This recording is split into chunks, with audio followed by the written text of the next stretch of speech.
All right, let's get into it. Today, we're diving into a really big topic: crime in Washington, D.C. You've probably heard the story, right? This powerful narrative of a city in a full-blown crisis. But does that story actually line up with the real numbers? We're going to peel back the headlines and look straight at the data. So, this is the quote that's been setting the tone for pretty much everything. It's a really stark declaration, painting this picture of a capital city that's just completely out of control. I mean, it's a powerful statement, and it's shaping how the news covers it and what the political debates are all about. But, with any claim that bold, there's one question you just have to ask. What's the data say? What's really going on? And that's exactly what we're here to do, to get past the story and get right to the statistics. Okay, so first up, the data. Let's look at the most recent numbers to see what's happening in DC literally right now. So we're pulling our info straight from the source, the Washington Metropolitan Police. And their data compares this year to the exact same time period last year. So what's it show? Well, the numbers show a pretty dramatic shift.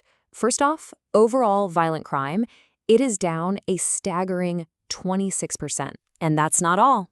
If you dig in a little deeper, you'll see robbery has dropped by 28%. And get this, carjackings, which were driving so many of those scary headlines, have absolutely plummeted by 37%.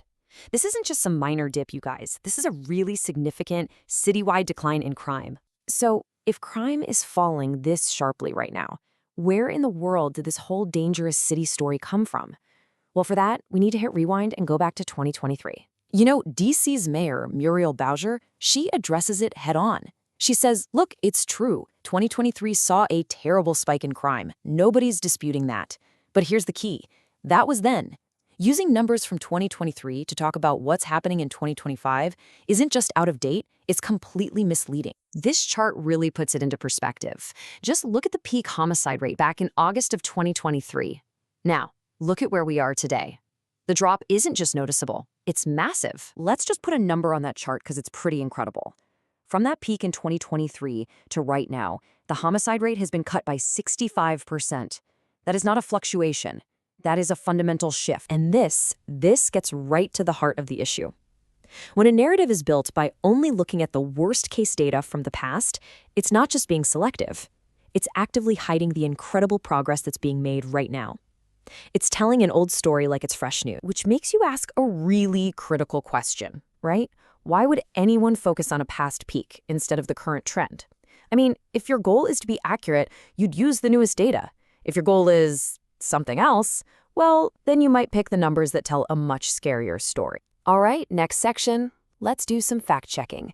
Beyond the big numbers, let's look at some other specific claims being thrown around and put them side by side with the actual facts. So here's a claim you hear a lot, that murders hit their highest rate probably ever. But is that actually true? An AP fact check gives us some much-needed context.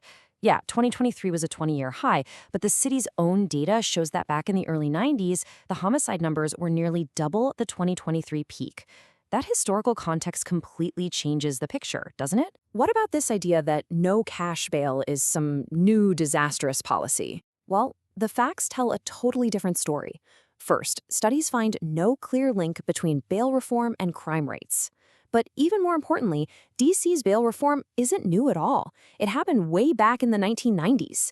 For decades, it's actually been seen as a model, not some recent failed experiment. So if crime is clearly falling, the debate has to shift, right? Now it's about why it's falling and what we do to keep that trend going. And there are really two very different ways of thinking about this.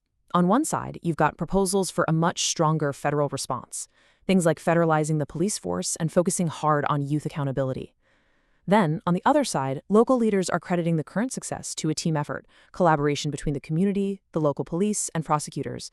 And they argue that's the path forward. Okay, last section, the takeaway.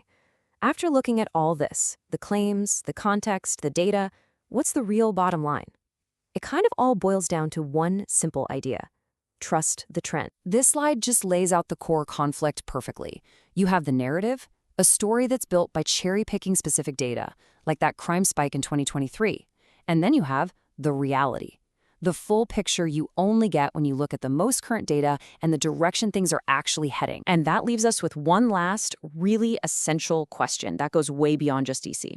When a powerful story and the hard data tell you two different things, which one do you let guide your understanding of what's really going on? Honestly, the best way to answer that is to stay informed and to keep asking questions.